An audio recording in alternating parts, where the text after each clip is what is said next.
एक बार की बात है, एक गांव में रमेश नाम का एक आदमी अपनी पत्नी शारदा के साथ हंसी खुशी एक घर में रह रहा था। शारदा माँ बनने वाली होती है और कुछ दिनों बाद वो एक बच्ची को जन्म देती है।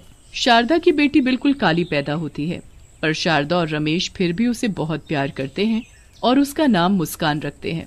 एक साल बाद शारदा को एक बेटा होता है जिसका नाम वो नकुल रखते हैं। नकुल जब 2 साल का होता है तब शारदा की तबीयत बहुत खराब हो जाती है और उसकी मौत हो जाती है।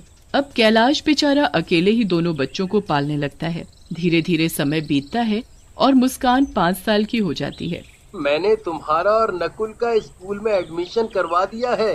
अब तुम दोनों कल से स्कूल जाना और खूब मन लगा कर पढ़ना। मुस्कान और नकुल बड़े खुश हो जाते हैं और अगले दिन से स्कूल जाने लगते हैं। मुस्कान अपनी क्लास में जाकर सबसे आगे बैठ जाती है। ए लड़की, तुम कौन हो? पहले तो इस क्लास में नहीं देखा। मेरा नाम मुस्कान है, मेरा आज ही एडमिशन हुआ है। नाम मुस्कान और शक्ल ऐसी कि सामने वाले की मुस्कान गायब हो जाए।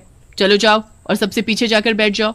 तुम्हारी ऐसी काली शक्ल देखकर मैं पढ़ा भी नहीं पाऊंगी। मुस्कान बेचारी बड़ी उदास हो जाती है और पीछे जाकर बैठ जाती है। जैसा उसने सोचा होता है उसके साथ वैसा बिल्कुल भी नहीं होता। मैडम उसके कालेपन की वजह से उससे बहुत चिढ़ती और उसके साथ बुरा व्यवहार करती थी। ये सब बात मुस्कान कभी भी अपने बाबूजी को बताने की हिम्मत नहीं कर पाती थी ताकि मैडम उसे मारे ना। पढ़ने में मुस्कान बहुत ही होशियार थी, पर इतनी होशियार होने के बाद भी मुस्कान की टीचर उसे बिल्कुल पसंद नहीं करती थी। एक दिन जब मुस्कान और नकुल दोनों स्कूल जा रहे होते हैं तो मुस्कान गलती से अपनी कॉपी घर भूल जाती है। स्कूल में मैडम जब सब बच्चों को एक एक करके बुलाती है तो मुस्कान की बारी भी आती है। मुस्कान अपना पूरा बैग छान मारती है पर उसे कॉपी कहीं नहीं मिलती। अब वहाँ खड़े खड़े क्या कर रही हो? जल्दी कॉपी लेकर आओ। मैडम जी, वो मैं कॉपी लाई थी और सारा काम भी किया था पर कॉपी नहीं मिल रही। तुम जैसे बच्चों के बहाने मैं खूब जानती हूँ। आओ अभी का अभी इधर आओ। मुस्कान डरते डरते मैडम के पास जाती है। उस दिन तो मैडम ने अपने पास एक कांटों से भरी डंडी रखी हुई थी। अपने हाथ आगे करो। मैडम जी, मुझे माफ कर दो प्लीज, मैंने सच में काम किया था। मैंने कहा हाथ आगे करो, समझ में नहीं आता क्या? मुस्कान डरते हुए अपने हाथ आगे करती है। मैडम अपनी कांटों से भरी छड़ी उठाती है और जोर जोर से मुस्कान के हाथ पर मारना शुरू कर देती है। मुस्कान बुरी तरह चिल्लाने लगती है और उसके हाथों से खून बहने लगता है। मैडम जी, मत मारो, मुझे मत मारो, माफ कर दो मैडम जी, मुझे माफ कर दो। मैं बच्चों को माफ नहीं करती बल्कि उनको सजा देती हूँ, सजा। और तुझ जैसी काली कलूटी को तो डबल सजा मिलनी चाहिए। मैडम मुस्कान को इतना मारती है कि मुस्कान खूनम खान हो जाती है। रोज मुस्कान की मैडम उसे ऐसे ही मारती और एक दिन तो हद ही हो गई जब मैडम ने सजा देने के लिए उसे स्कूल की छत पर नंगे पांव धूप में खड़ा कर दिया। मुस्कान की हालत इतनी बुरी हो गई कि वो चक्कर खाकर छत से नीचे ही गिर गई और तड़प तड़प कर मर गई। उस वक्त कैलाश 2 दिन के लिए शहर गया होता है। ये खबर सुनकर वो दौड़ा चला आता है, पर आने के बाद उसे ना ये पता चलता है कि उसकी बेटी की मौत कैसे हुई और ना ही उसे अपनी बेटी की शक्ल देखने को नसीब होती है, क्योंकि गांव वाले ही उसका क्रियाकर्म कर देते हैं।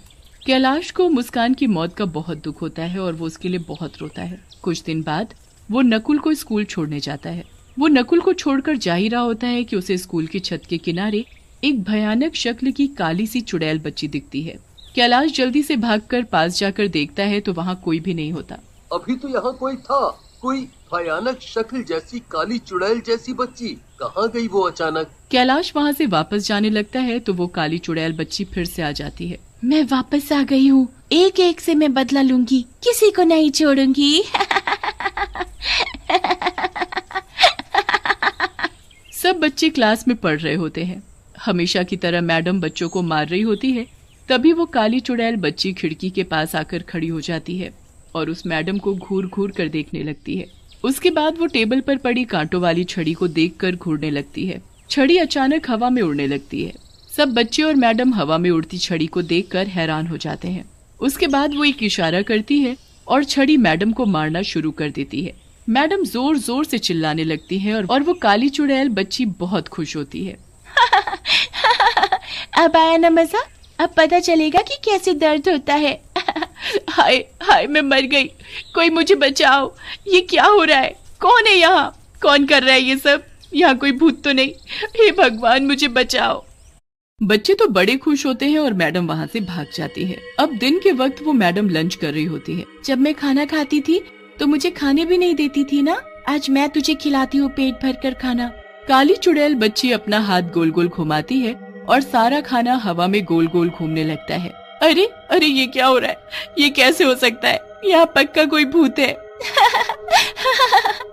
कितना मजा आ रहा है तुझे ऐसे देखकर। अब मैं रोज ऐसे ही करूँगी। मैडम को आसपास कोई दिखाई नहीं देता।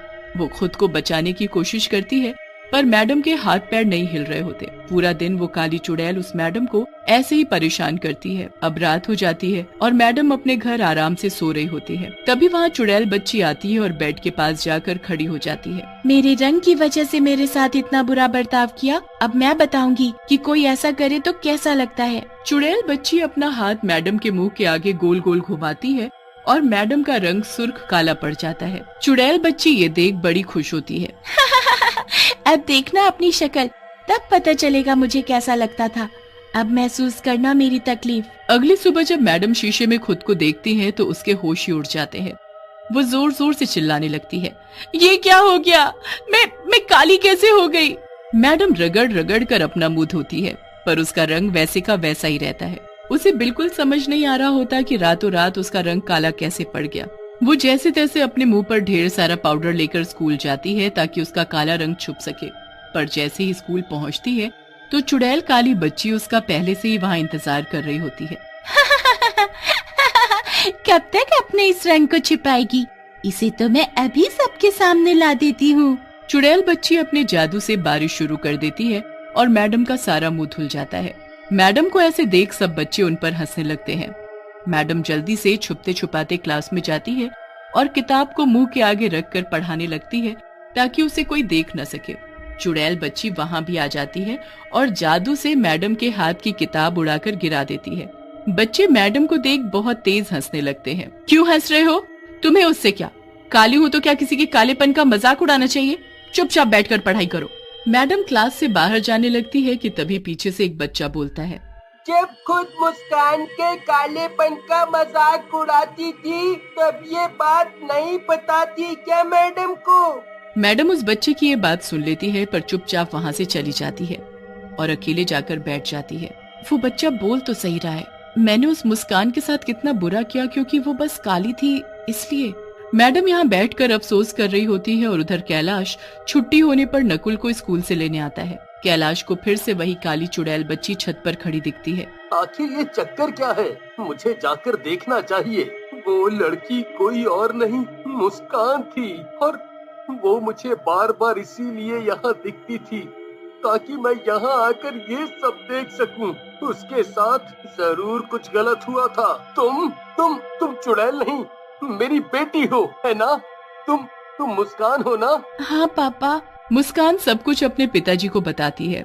कैलाश को बहुत गुस्सा आता है। मैं नहीं छोड़ूंगा उस मैडम को जिसकी वजह से आज तुम मेरे साथ नहीं हो। उस मैडम को मैंने उसके किए की सजा दे दी है।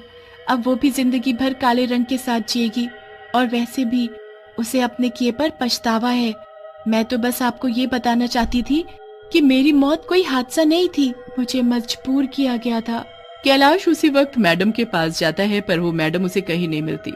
उसके बाद वो पता करता है तो पता चलता है कि मैडम हमेशा के लिए स्कूल छोड़कर चली गई है। कैलाश निराश होकर घर जाता है तो वहाँ मैडम उसका इंतजार कर रही होती है। कैलाश को देखते ही वो हाथ जोड़कर रोने लगती है। मुझे माफ कर दो, सब मेरी वजह से हुआ है। मैंने बहुत बुरा किया था आपकी बेटी के साथ, पर मुझे बहुत पछतावा है। आप मुझे कोई भी सजा दे दो, मुझे मंजूर है। कैलाश मैडम को सब बताता है। मैडम वहाँ बैठकर बहुत रोती है और तभी चुड़ैल बच्ची वहाँ आती है। अगर पछतावा है तो जाओ, बच्चों को शिक्षा दो, कभी किसी के साथ ऐसा व्यवहार मत करना। मुस्कान, मैं ऐसा ही करूंगी। मुझे अपने किए पर जिंदगी भर अफसोस रहेगा। मैडम उसके बाद एक ऐसे स्कूल में नौकरी करती है जहाँ विकलांग बच्चों को पढ़ाया जाता है। वो उन्हें खूब प्यार करती है और उसके अच्छे व्यवहार के साथ साथ उसका काला रंग भी फीका पड़ता जाता है।